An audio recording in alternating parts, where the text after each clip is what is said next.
There's an old Chinese proverb that says, "Happy is the man with no sickness. Rich is the man with no debts."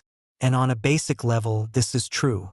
Most people see debt as a financial burden, something that traps them in endless payments and stress. And in many cases, that's exactly what it does. Borrowing money today means taking money from your future self. But in the modern world, debt is everywhere, and it's a crucial part of our economy. However, not all debt is bad.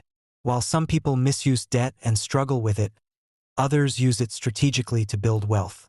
So today, let's break down the difference between bad debt and good debt, and how the wealthy use debt to their advantage. For most people, debt is simply a way to buy something they cannot afford up front, like a car, a house, or even everyday expenses on a credit card. These debts often come with high interest rates, long repayment periods, and no financial benefits in return. Examples of bad debt include credit card debt with high interest rates that drain your wealth, car loans for a depreciating asset that loses value the moment you drive it off the lot, student loans that take decades to pay off, often without guaranteeing a high return on investment.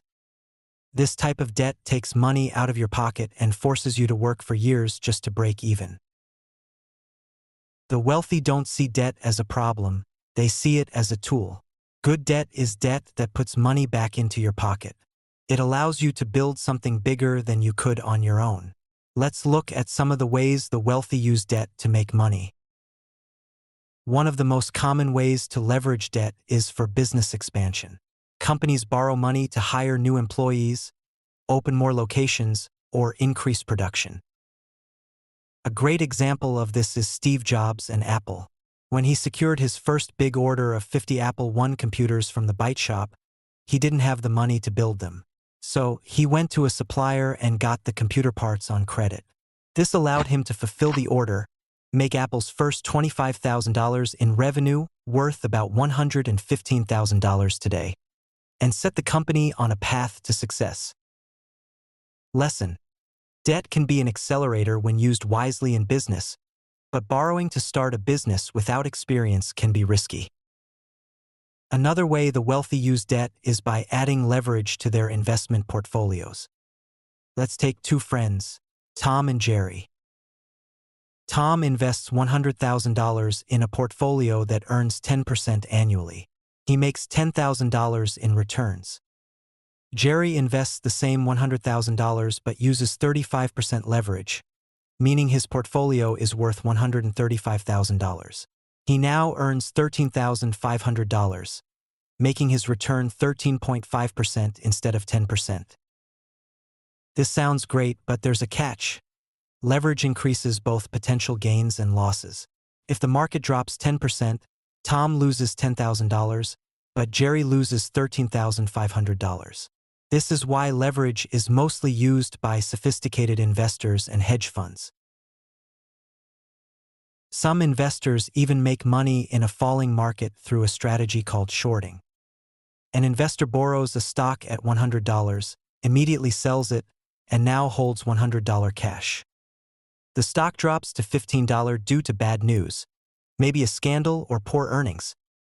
The investor buys the stock back for $15 and returns it to the lender, keeping $85 profit. However, this strategy is high risk because losses are unlimited. A famous example is the GameStop short squeeze, where hedge funds lost over $13 billion betting against the stock. Real estate is one of the most common ways the wealthy use debt. Instead of paying cash, investors finance properties, allowing them to control large assets with small down payments. Example: you buy a $300,000 property with $40,000 down and a $260,000 loan. You invest $10,000 in renovations. The property's value increases to $360,000. You refinance, pull out the $60,000 in equity, and use it to buy another property. This is how investors grow their portfolios quickly using borrowed money. The rich don't just use debt to invest, they use it to legally avoid taxes. Instead of selling assets, which triggers capital gains tax, they borrow against their wealth. For example, instead of selling a $10 million property and paying 40% in taxes, they borrow $10 million tax-free. Even better, when they pass on their wealth, their heirs use a tax loophole called the step-up basis, which eliminates capital gains taxes altogether. This strategy is known as buy, borrow, die. Debt isn't inherently bad. It's how you use it that matters. While bad debt keeps you trapped in financial struggles, good debt can help you grow wealth, build businesses, and increase investments. Thanks for watching, and I'll see you in the next video.